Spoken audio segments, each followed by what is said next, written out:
NASA affirmed Thursday that the Explorer 1 test has impacted the world forever by becoming the main human-made object to leave our planetary group and enter interstellar space.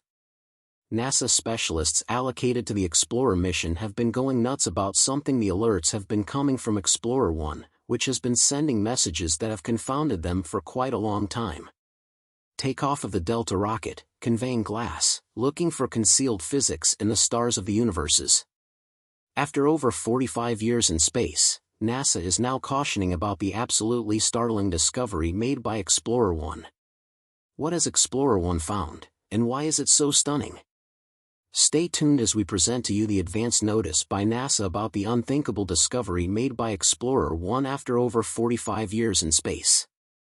On August 25, 2012, a vital record was set, although it slipped through the cracks by most of the human populace. For the initial time ever, after an excursion that required 35 years and covered a distance of more than 11 billion miles, or more than 18 billion kilometers, a human-made object crossed into what is known as interstellar space. This is the rocket, the first interstellar space. We made it. The object was Explorer 1, one of the developments that NASA is most proud of. Interstellar space is unique in stargazing.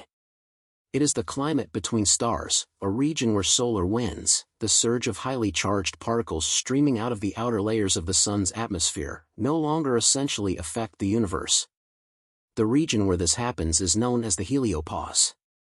This is the very region where the Sun's wind impacts with the winds from other stars. In other words, the cool, immense locales where the impact of different stars is felt. The only other human-made object to cross this limit is, you guessed it, Explorer 2. However, this happened an entire 6 years later. To achieve this accomplishment, Explorer 1 had been going at a brain-bowling speed of 37,000 miles per hour, or 325 million meters per year. To comprehend where Explorer 1 is currently, here is a brief description of the far-off region it is in. Imagine the heliosphere as a bubble shaped, like a slug, surrounding the Sun. The Sun takes off solar winds from its surface at around 179 million miles per hour. These hot, highly charged particles escape into space, making up for the shortfall with ionized gas. This is known as bounce plasma. These solar winds, however, in the end, slow down and stop when they experience interstellar space, where they find denser, cooler plasma from particles formed when stars detonated around thousands of years ago. The heliopause is essentially the limit of our planetary group. When the explorers started their mission in 1977, scientists thought the limit was somewhere just on the opposite side of Jupiter, nearly 365 million miles from Earth. But they really had no clue about how gigantic the Sun's air bubble was. One of the most stunning discoveries Explorer 1 made in interstellar space is measuring the thickness of the interstellar medium. According to the data gathered by the shuttle, the particles here were higher in density compared to the outer districts of the heliosphere. The instrument that took the measurement was the plasma wave science, which detected electron density through the vibrations of plasma waves. Scientists, in fact, expected the second Explorer 1 crossed into interstellar space to be like a bleep, but they would discover that the limit was much thicker and more complex than they suspected. Anyway, what they gained and saw from Explorer 1 was confirmed 6 years later when Explorer 2 also crossed the limit.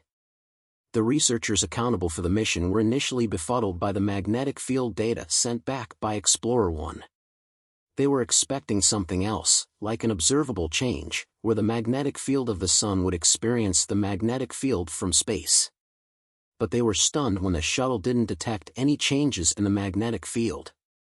However, Explorer 1 has fostered an issue that threatened to end the very long-term mission.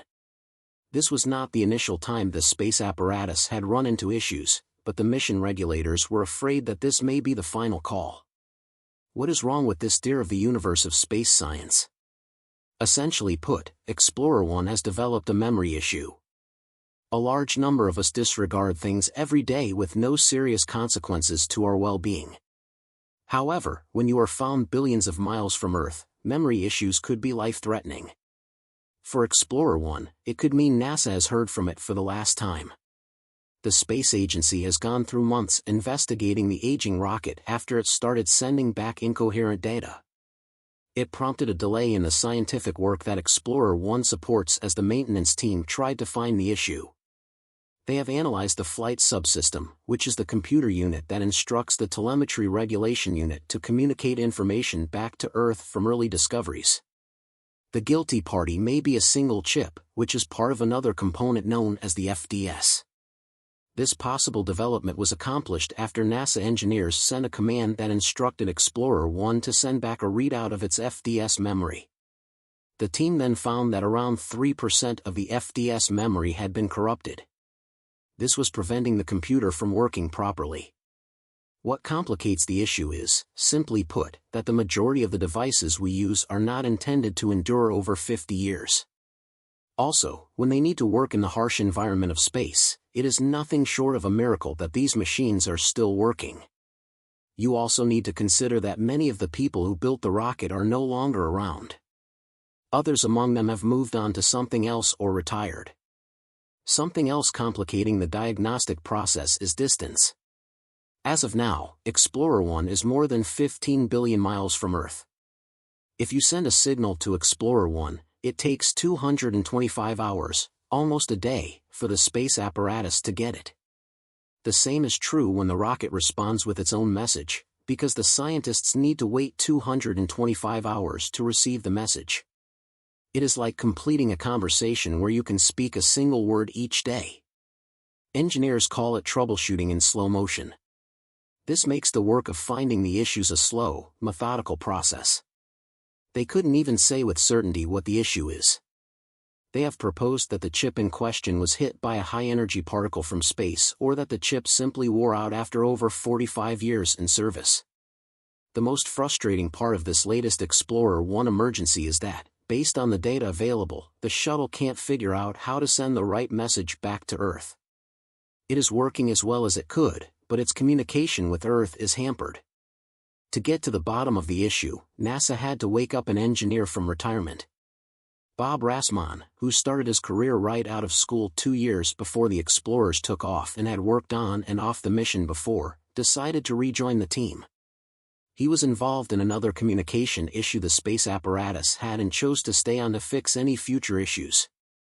Rasman and his associate had their work cut out for them as they had to understand the space apparatus as much as possible. This meant they had the long-term task of going through the original design schematics, which by this point consisted of yellowed papers that had been pinned to various walls at the premises. The engineers compared it to archaeological diving in their diagnosing technique. They would send commands once per week to Explorer 1. They generally send the messages on Friday, and hear back on Sunday. The progress was slow, causing considerable frustration. However, they are not giving up, not even among the senior leadership team. The breakthrough mentioned earlier came in spring when they analyzed one of the responses from the space apparatus. Instead of the garbled message they had been getting, Explorer 1 sent back a series of numbers that looked familiar. That was the Rosetta Stone moment, and one of the engineers immediately figured out how to understand the complicated language that Explorer 1 had started speaking. A piece of the response that was recognizable revealed it originated from the FDS memory. The next issue was whether they should continue using the new, corrupted way Explorer 1 was communicating, or whether it was possible to fix the error and return Explorer 1 to its original state. In SpaceX exploration circles, few explorers come close to Explorer 1 and Explorer 2 in terms of legendary status. When they embarked on their deep space scientific journeys almost 50 years ago, few people could imagine the future of space researchers would still be mining data from them. The twin mission, supported by the National Aeronautics and Space Administration, NASA, was initially to explore the furthest planets and the outermost limits where the sun's influence stops. However, over the years, the explorers have managed to push the boundaries of humanity's knowledge of deep space into regions never before imagined. Finally, let's move ahead to the launch period. John, I understand you went with the decision to launch the first one and call it Explorer 2, which confused all of my colleagues in the press about why you would launch it despite the naming convention. Explorer 2 took off first. It was launched from Cape Canaveral, Florida, on August 20, 1977. The starting vehicle was a Titan Centaur rocket. Explorer 1 took off on its own awesome excursion. Around 2 weeks after the fact, on September 5, 1977, Explorer 1, anyway, had the option to reach its planetary targets quicker because it sent off on a faster, more limited trajectory. Despite the fact that they could have been surpassed by current innovations, the explorers were a wonder of their time. They carried complex onboard modules that allowed them to study, record readings, and communicate them back to Earth. The explorers were packed with instruments that studied the environment, concentrated on the planets, and also took amazing pictures of them. Some of the instruments used for observations on the twin probes include a magnetometer for measuring the strength and direction of magnetic fields, sensors that observe the electric fields, finders for studying plasma waves, instruments for looking at cosmic rays, and other devices for studying low-energy charged particles. Regarding pictures, the explorers carried several powerful cameras. Both of them conveyed an identical imaging system made up of 2 TV-type cameras and 9 other optical devices. One of the cameras was designed to take narrow-angle shots with a longer focal length, while the other was fitted with a wider-angle lens. The cameras used a color filter system. Each camera was fitted with 8 filters to record specific frequencies of light. The cameras were attached to an electronic unit that processed the data and sent it back to Earth, where the pictures were processed into stunning images. The explorers also carried a device for measuring infrared radiation, which helped the spacecraft study the chemical compositions of the atmospheres and surface temperatures of the planets. They studied ultraviolet light, which allowed the explorers to concentrate on the upper atmospheres of the planets and understand their environments. The explorers sent radio waves, which bounced off the atmosphere and were received by ground-based stations on Earth. This provided data on the temperature, pressure, and composition of the air. There was also a photopolarimeter that used a telescope to gather light and measure its intensity and polarization. This device allowed the explorers to study the physical properties of the clouds, vapor sprayers, and the surface of the objects they encountered. We mentioned that the explorers took amazing pictures of the planets they studied. The most famous photographs were from a sequence of shots showing the Earth and Moon together in a single frame. The explorers took these pictures on September 18, 1977, as part of the first trial of their camera system. This gave a unique perspective of our home planet from space and a distinct sign of the vastness of space. The rocket took other vital photos of the planets. For example, they captured the first high-resolution pictures of Jupiter and its major moons. These pictures provided remarkable views of the Great Red Spot, a massive storm in Jupiter's atmosphere. They also revealed intricate details of the planet's cloud formations, including swirling storms and dynamic cloud bands. The explorers didn't just stop at Jupiter, they also took close-up pictures of Saturn, with its hypnotizing rings. The explorers captured stunning pictures of Saturn's rings, revealing intricate details of their composition and structure. The rings appear as a series of concentric bands, each made up of countless particles varying in size from small dust grains to large stones. The explorers' cameras also captured close-up views of Saturn's moons, including Titan, the largest moon, which has a thick atmosphere and hydrocarbon lakes on its surface. The Explorer probes not only provided stunning pictures of the planets and moons, but they also conducted significant scientific experiments.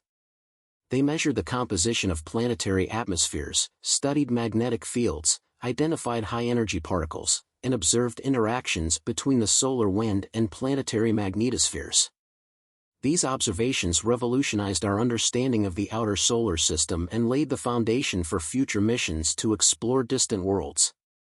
Despite being launched many years ago, the Explorer probes continue to transmit data back to Earth. Their longevity and resilience have exceeded all expectations, outperforming their original mission goals by orders of magnitude.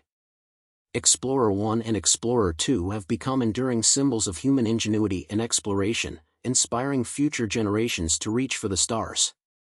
As Explorer 1 ventures into interstellar space, it carries with it a golden record containing sounds and images representing Earth's various cultures and languages, intended as a message to potential extraterrestrial civilizations. The Explorer Golden Record embodies the essence of humanity and serves as a time capsule of our planet's history and culture. It is a testament to the boundless curiosity and creativity of the human spirit. Meanwhile, Explorer 2 continues its journey through the outer reaches of the solar system, providing valuable insights into the dynamics of gas giants like Uranus and Neptune. Its trajectory has taken it on a grand tour of the outer planets, allowing scientists to study these distant worlds up close and uncover secrets that had long evaded observation. Back on Earth, the dedicated team of specialists and researchers continues to monitor and communicate with the Explorer probes, ensuring they remain functional for as long as possible, despite the challenges presented by aging equipment and vast distances. The Explorer mission remains a shining example of global cooperation and scientific excellence. Looking ahead, plans are underway for new missions to explore the outer solar system and beyond. These missions will build upon the foundation laid by the explorers and expand our understanding of the universe, from the icy moons of Jupiter and Saturn to the distant exoplanets orbiting other stars. There is no shortage of mysteries waiting to be discovered. In conclusion, the Explorer probes have transformed our understanding of the solar system and beyond. Their groundbreaking discoveries, as well as iconic images, have captured the imagination of people around the world and inspired a new era of space exploration. As they continue their journey through the universe, the Explorer probes serve as a reminder of mankind's unquenchable curiosity and our relentless desire to explore the unknown.